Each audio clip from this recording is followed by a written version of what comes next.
Hey guys, welcome back to the channel, where today I would like to discuss with you my CYMA MP5 Blue Edition.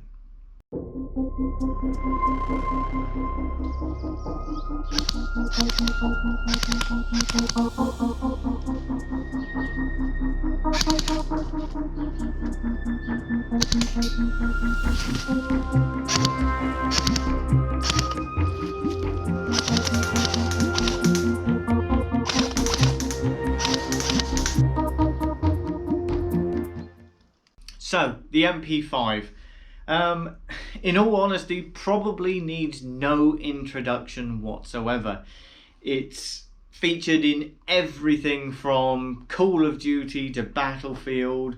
In fact, there's probably very rarely a AAA first-person shooter title that doesn't contain the MP5 in one iteration or another. In terms of movies, it's been on both sides of the fence, whether in the hands of a good guy or a bad guy. And if you're a slightly older gentleman like myself, you might remember it in the hands of the SAS during the Iranian embassy raids. Or on a slightly different note, I think the first time I ever saw the MP5 was in Stargate, the movie, the original one, with Kurt Russell, as opposed to the TV version with Dean Anderson, where they used P90s. But yeah, like I say, the MP5 is probably pretty iconic in that respect. And I'd argue that its silhouette is probably one of the best known in the world today. I think if you show an outline of an MP5 to pretty much anyone these days, they would know what it was. So, in terms of airsoft, the MP5 has been around almost as long.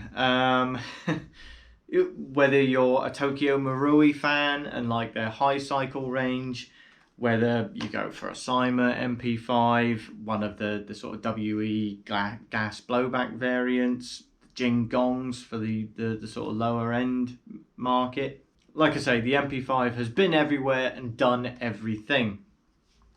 So why do I like this particular MP5 so much from CYMA?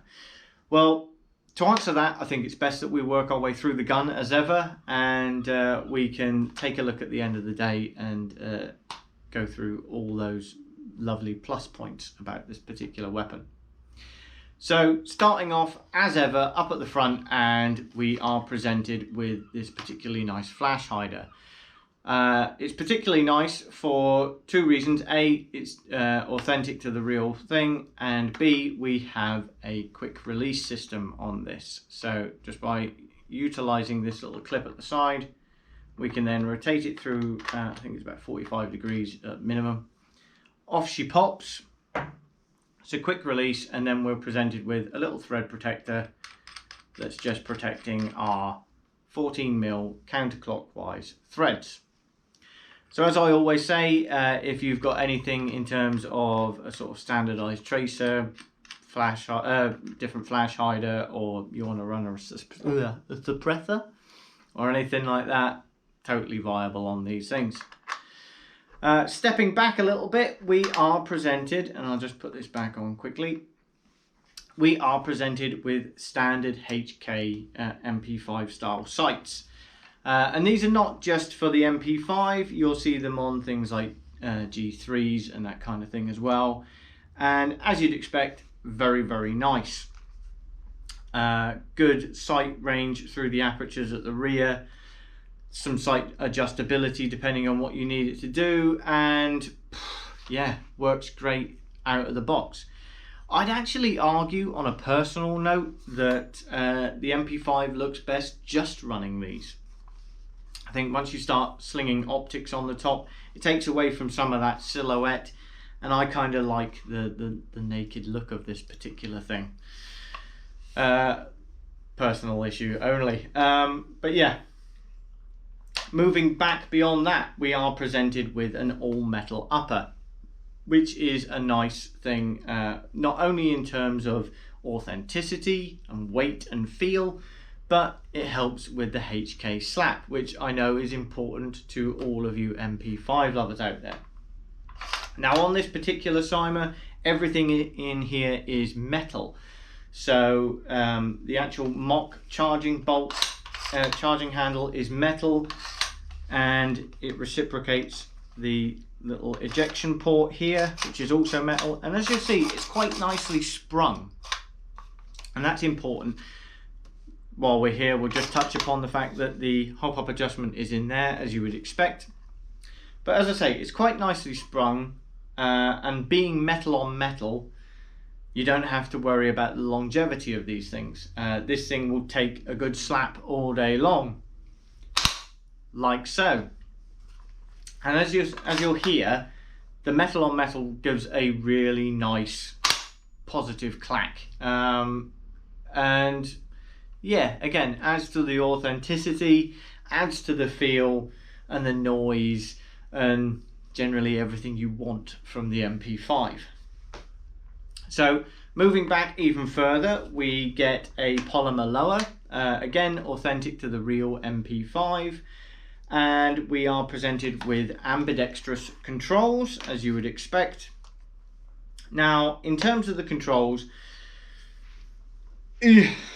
when I first got this, I was a little disappointed. The MP5, and this is not just notorious to the CYMA, there are a couple of manufacturers suffer from this. This feels a bit mushy.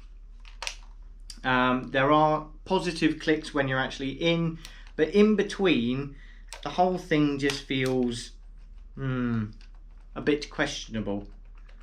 And yeah, as you can see from that, it's the rotation of the arm. It's a bit strange. Like I say, it's not just something you will find on CYMAs. Something I wish they would have fixed with the Blue Edition, but sadly I think it's one of the things that's been brought over from the sort of cheaper models.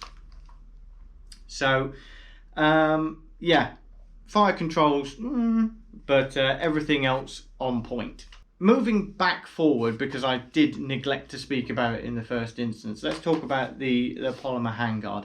Now, the fit and fitment on this is really nice. Very little wobble. There is some, as you would come to expect by the ways and means it is sort of attached to the rest of the gun.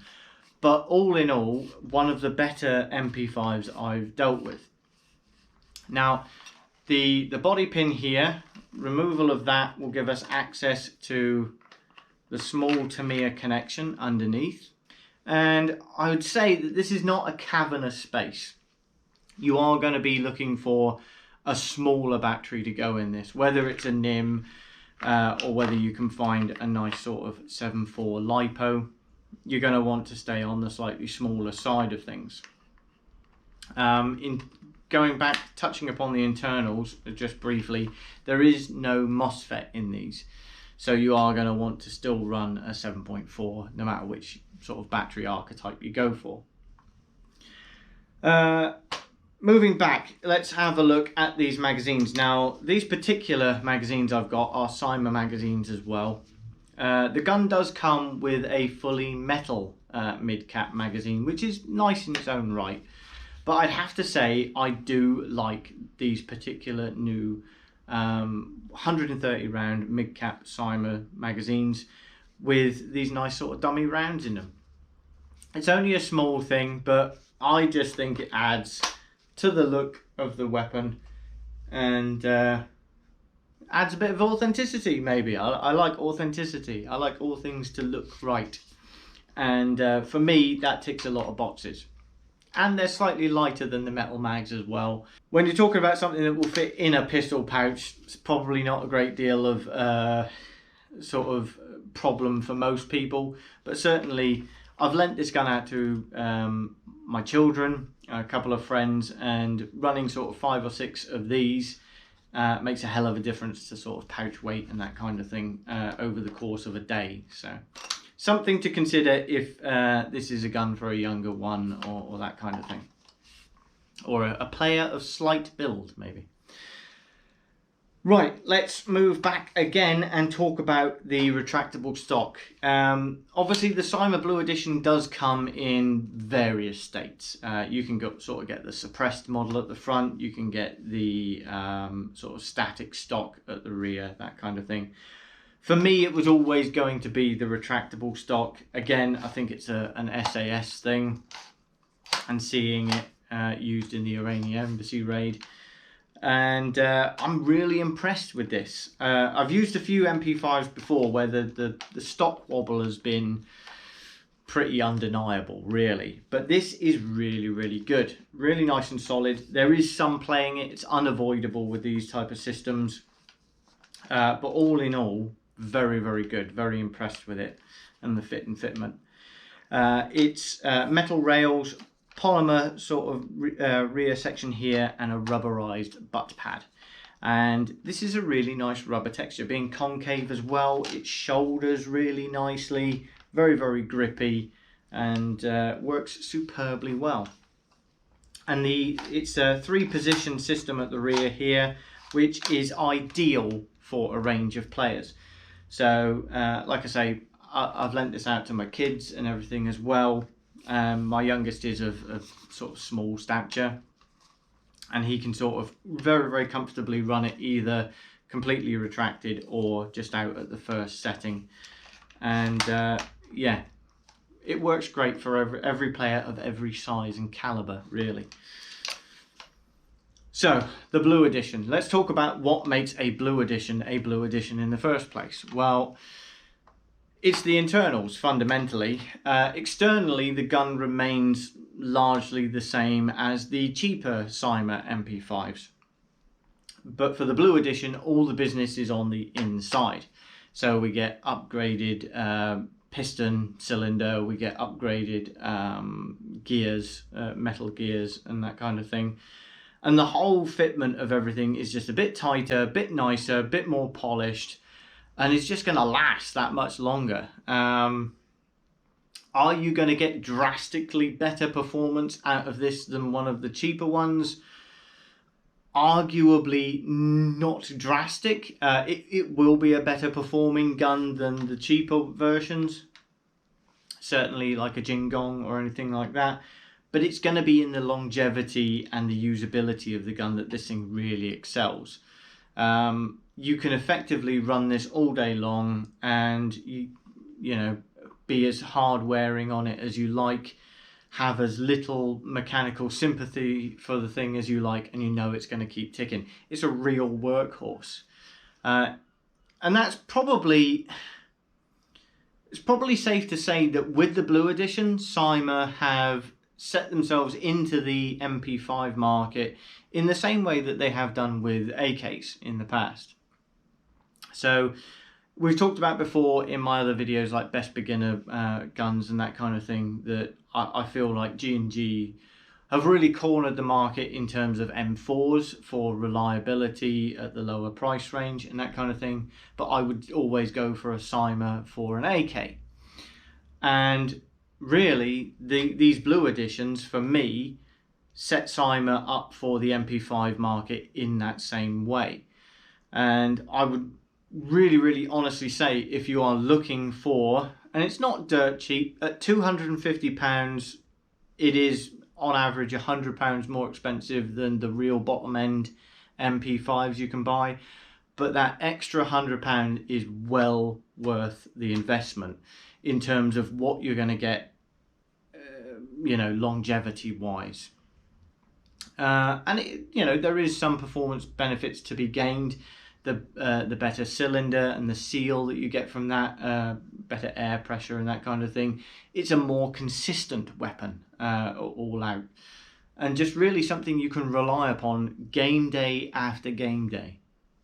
And already, I mean, this is a fairly new acquisition of mine in terms of my airsoft collection, but already it's seen numerous game days in the hands of numerous players, and no one has come back to me with a negative comment to say about these CYMA Blue Edition guns. They really are, pound for pound, some of the best value you can get on the market today.